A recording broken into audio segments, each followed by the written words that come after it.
Hi there, it's Lou again, aka Jachinoy. For today's video, I'm going to do 10 things everybody should have by the age of 40. And yes, I just revealed my age. I'm already 39, and in a couple of months, I'm turning the big 40, okay? So I'm just, I just want to be candid and be honest to you guys. And I'm pretty sure 40 is a very, very, very mature number.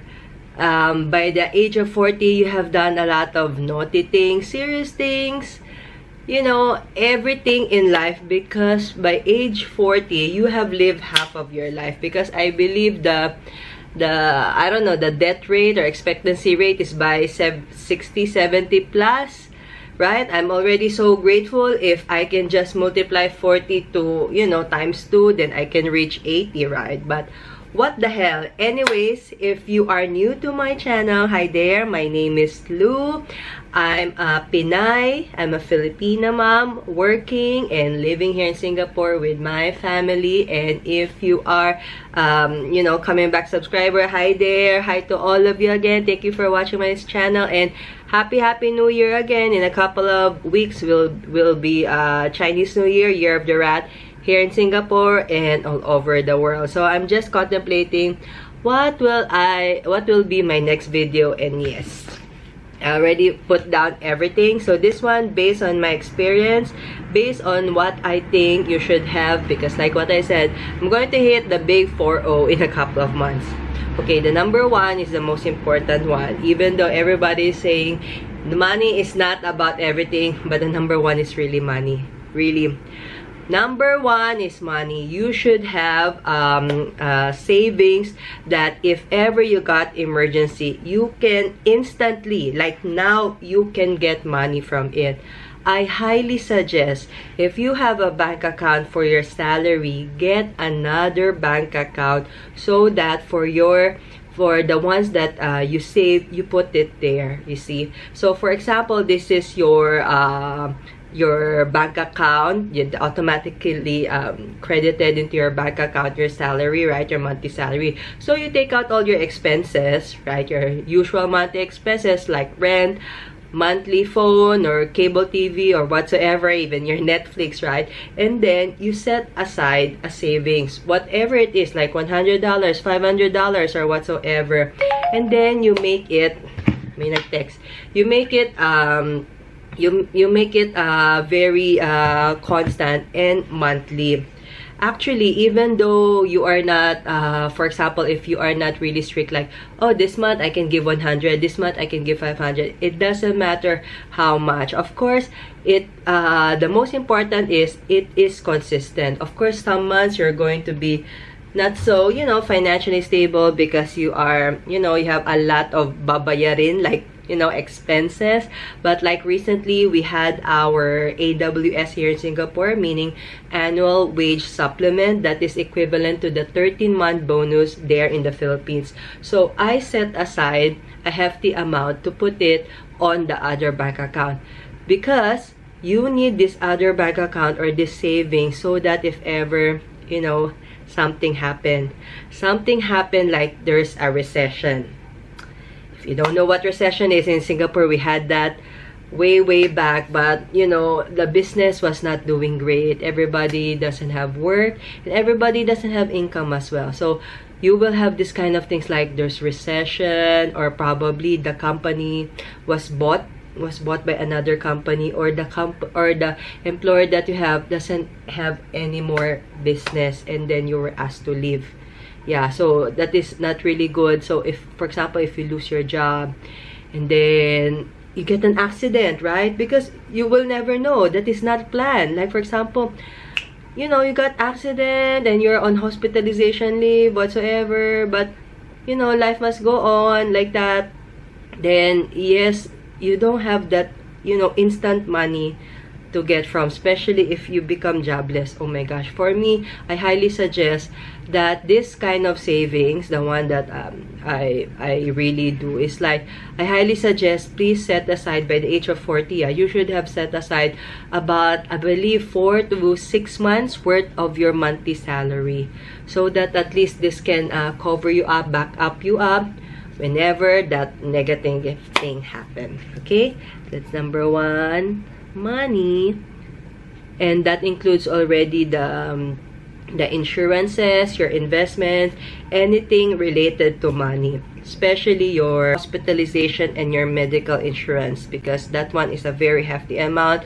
It's not what we expect it to happen, but it might happen. That's why you are investing to it. Okay, the number 2 is that to cook, you should have your signature dish. Yeah, signature dish, because it's just so nice if by the age of 40, I'm pretty sure you have done cooking. It doesn't matter if it's a fancy cooking or whatsoever, but at least you know how to cook. You have mastered to cook one dish, like rice, fried egg, I don't know, tosilog, longsilog, I don't know, nasi lemak. For me, my signature dish is beef stroganoff. This one, I got it from my mom. I like it so much, and I've been cooking that here in Singapore. Then I taught my nanny, my helper, how to do it. And yes, I love beef stroganoff so much. And like what they said, right? The way to a man's heart and a woman's heart is through her stomach, through her tummy. If your date knows that you're cooking and your next date is like, oh, you can go to my place, I will cook for you. Oh my gosh, that is really such a plus factor. And that person will really like, oh, he knows how to take care of himself because he cooks for himself, right? Then his cooking, he wants to share to other people. So yes, I highly suggest you should have a signature dish. And then number 3 is that you should have, by the age of 40, you should have a default OOTD, like outfit of the day, because of course by age 40 you know already what works for you, like what clothes works for you, what kind of clothes, the color, the makeup, and whatsoever. Me, my usual OOTD is like this: any top, normally black, then I wear a cardigan, a very long cardigan, and then jeans, and then I put sandals or sneakers, and then I really put on, you know, full on makeup. Like this one, got eyebrows, got eyeliner, top and bottom, and then I got a lip tint. And then yeah, that's your, that's, you know, you should have a default OOTD, so that it's like a no-brainer. You have been doing it, and some people already knows you even from afar, like, oh, that's Lou, like that. Okay, next one, number 4. Okay, probably some people will not agree on this, but I believe 40 is a very, very good number. Very good number to have a luxury item. For me, by the age of 40, I don't know, but I do believe, please give yourself even minimum of 1 luxury item. Probably I can make some suggestions to you. Probably you can start with the Louis Vuitton, the smallest one, all those accessories.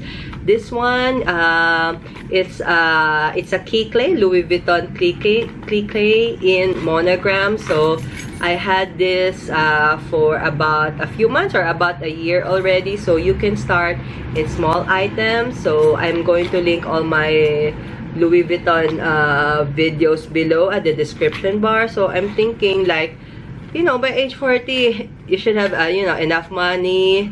You should, you know, you should reward yourself into 1 luxury item. Because I remember that time, I'm like thinking at that time, I will never go inside those Gucci, luxury, LV shop. I'm like thinking, wow, I'm, you know, I feel so small whenever I see them outside. I'm thinking, yeah, just go for it. Just see what the fuss is all about, and some of them are really worth it.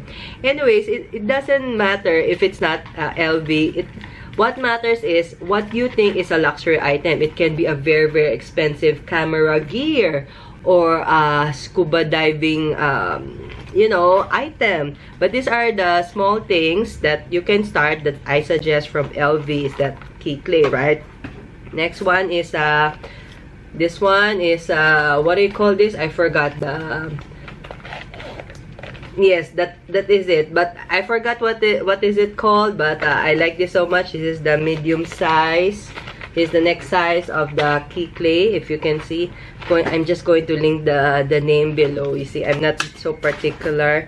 And this one, I bought it recently. I love it so much. It's my long wallet, right? Clemens long wallet, and I love the pop of color inside, the red.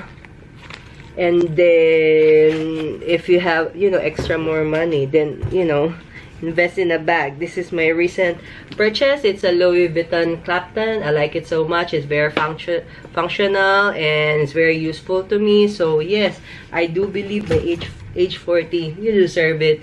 Buy a luxury item. Okay, the next one, number 5, is by the time you're 40, please create a passport. I know a lot of people are very, you know, sort of they are just like in their comfort zone. Like for example, in the Philippines, they just go around the Philippines, in the provinces or what, and sometimes in the States, they're just inside their own comfort zone in their country. But I do believe by age 40, I do believe please create a passport, because a passport is an international ID. And on top of that, create a passport, right? And use it. Travel, please do travel, especially, you know, save money for it and invest for it. And especially, please travel on those countries that is out of your comfort zone. Okay, if you are just first time traveling, of course you travel those, you know, those very sort of famous places, right? Like Singapore, Hong Kong, like those places that can speak English and is very touristy, and you know that nothing's gonna, you know, nothing's negative is going to be, you know, that you're going to experience. But I highly suggest, if you get a passport, then by age 40, please get out of your comfort zone and go to one country that doesn't speak your own language. Like for me, I speak English and Filipino, right? We went, the most challenging country that I've already experienced, I've already been through, is Japan. Because Japan, they really love to speak in Japanese, and a lot of people doesn't speak in English. So it's just so hard to travel. You know, you got maps, but the maps is in Japanese. So even though you got Google Maps or what, we keep on, you know, going round and round in circles. But you can see the Japanese people are just so friendly and so nice. Like, I can still remember that day that we wanted to go to a Catholic church on a Sunday, and we don't know where is it, but we know is that in that surrounding area. So we asked, I believe, some guy, I think he's a driver or something, because he cannot speak in English. He's a Japanese guy. He really walked with us to show us the way. Oh my gosh, Japanese people are very kind and very helpful. And yeah, your mind is going to like be open, because you know, you're going to think, wow, good thing I left my country and to visit this country. And you think of it, how does it work in other countries, their culture and what, and you will be thankful on what you have right now, and you will be so amazed on what do they have right now. Okay, so the next one is, okay, this next one, number 6, I'm not so sure if you will agree with me, but for me, I do believe so. By 10 things everybody should have by 40 years old is a credit card. Last time, I never used a credit card because I'm thinking, I can just pay cash always. But you know what? If you have a credit card, you will be kind of cashless, and you will be more empowered to use it because it's in a card. Here in Singapore, the credit cards here are very useful. My ATM card, that one, I think it got 3 or 4 uses. So I can just bring one ATM card. That ATM card can be, that's also an EasyLink card, which means I can commute with it. I can pay my fare on my buses, on my trains, and I can purchase my stuff from McDonald's. It's a debit card as well, supermarkets, and any shop. So I'm like thinking, wow, I can just be cashless. I can just use one card, and for me, it makes you, It teaches me how to budget as well, because of course credit card, before it hits that 1 month, they will give you a credit card statement, and it shows there the minimum amount to pay, and if you want to pay full, right? Because the credit card, it gives you, for me, it gives you the time that you can budget things. Because if I pay by credit card, I can purchase this ball pen without even deducting on my savings, right? So isn't it, for me, isn't it wonderful? I'm like thinking, you can allot your savings. Like, for example, especially if you buy very expensive items. So I'm like thinking, the credit card empowers you. It empowers me that I can buy something now, but you will not deduct me yet. You will not charge me yet, right? So for me, I really, really highly suggest to have a credit card. And please, please be responsible. Pay your credit card bills on time so you will not get interest. Because if you pay it on time, it will be super, super, advantageous to you. But if you make it lapse, oh my gosh, the interests are kind of high. So yes, just be responsible on using a credit card. The next one is number 7 is by age 40, I do believe you should have a favorite book, or you should be reading books. Or if you don't have time to read books like me, listen to audibles. Audibles are, somebody's narrating from a book, and then you listen it from your earphones. So of course, for me, it's still best that you open really a book, you see the spelling of it, then you check from a dictionary. But yes, if you don't have much of a time, you do audibles, because it's really, really good if you are like, extra learned person aside from everybody. Okay, and then the next one, number 8. Okay, I do believe by age 40 you should have a stable job or a stable income. Oh my gosh, you are already 40 years old. This video, it doesn't matter if you're a boy, a girl, married or single.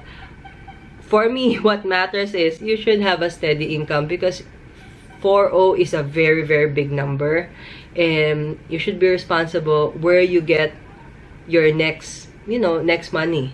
Whether you are doing a part-time work or whatsoever, as long as you have a steady income generating, whatever it is. And if you don't have yet a steady income generating that you love to do, please go out there and see. A lot of times, like for example, there will be an accountant who is already so tired of counting, somebody else's money, and then he found out that he wants to paint, and then he invested on painting, and now he is really, he loves what he's doing. So that's what I mean. You get, by age 40, you should have a steady income generating. So yes. So the next one is number 9. This is so random, but I do believe by age 40 you should have this, is a fire extinguisher. I bought a baby fire extinguisher, and this one, oh my gosh, because we had a seminar in the office, and they said that there's a lot of times, like the fires, especially here in Singapore, it's not because they die out of the fire, right? Like it's not the number one reason. The number one reason is that people get stuck in the buildings and their houses because of the smoke. For example, my place is a 3-bedroom, right? Like, for example, knock on wood, one place is on fire, and then, the smoke got stuck. So the other people in the other room cannot go out, and then they suffocate, out of smoke. So that fire program seminar that I attended, they said it's best to buy a fire extinguisher, and a small one that will do, so that you can teach your small kids as well, because this one is also lightweight. You can just pull the pin, yes, and then you can shoot and fire, because this one, it can save a lot of lives. And in this one is a 4-room flat. I have 2 fire extinguishers, one in the master's bedroom and one in the kitchen. Best to keep it in a place that is, more susceptible into fire, and it's in the middle of the house. And then the last one is like, for me, you should have a PP, meaning passion project. A passion project means that even though you are turning 40, you are already so old. But in life, there are really some things in life that you always wanted to do. Like, do you want to be an astronaut, a model, or whatsoever? Or how about your hobbies? Yeah. Your hobbies, you know, your passions or hobbies. Like, for example, if I'm done, sorry, there was like a okay, I think somebody is practicing, or there's a jet plane. Okay, what I mean passion project, right? What are your passions in life? Okay, aside from the usual, you know, shopping and whatsoever. Okay, is that your passion? There's a jet plane. Okay, aside from that, why not you do your document your everyday life? Like, for example, vlogging. Like for me, right? I'm a mom. I started vlogging when I'm already a mom. The last time my passion was doing baby stuff review. Then I become busy. Then I have 3 kids, and I'm thinking right now probably it's best to show you what our life here in Singapore, how to find a job here in Singapore. That is one of my most viewed videos here in YouTube. And then I just vlog every day of our lives, especially when we travel, because it's really good. That is my passion project, like to vlog, to document everything. I video almost everything that is happening to us, and then I edit it and I put it in YouTube. And you know, there's a lot of smart TVs as well. So there are times that we don't watch TV from Netflix or from the movie from our cable TV. We watch my YouTube channel, especially the time that we traveled, like in Korea or whatsoever. You will be, you know, you will be amazed, and you're going to think like, wow, I remember that time, like that. That is my passion. And of course, if you got extra time, you know, best to hone it. And you'll never know, you might have income with it, okay? It doesn't matter. For example, you wanted to learn swimming, or you wanted to learn free diving, photography, or whatsoever, right? Sometimes there's really like a big adult that he wanted to be, you know, okay, there's another one, you know, na ice capades. Like me, at that time, I wanted to be, you know, a very famous or very good in ice skating. But I really need to go to an ice skating rink, and to do that, you know, those stuff like that. OMG, so many jet planes. So yes, yeah, that's a passion project, because that is the way so that you can, you know, get out from your everyday life. Like for example, you got a 9-to-5 job, just like me, Monday to Friday. So you just ask yourself, what makes you happy? You know, what makes you happy? Then your passion, then you do it. And then you just keep on doing it and honing it, and better, you know, you need to you better yourself, and you'll never know, right? You might get out of it either financially, or you gain friends or whatsoever. So I believe, yes, that's about it. Those are my 10 things everybody should have by age 40. And if you are turning 40 like me, or what the hell, I think my viewers are like, you know, younger than me. What do you think you should have, you know, before you reach your age, this kind of age, like 30, like 40, like that? But you know, you just share it to me so that we can just exchange notes, and we see it on the comment section down below. And then yes, that's about it. If you have suggestions, comments, whatsoever here in Singapore, or you know, life here in Singapore, or working in Singapore, whatsoever, and you can just like and subscribe so that you can follow me anywhere. Then I have an Instagram as well. It's written down below my description bar. And then I see you next time on my next video. Bye bye.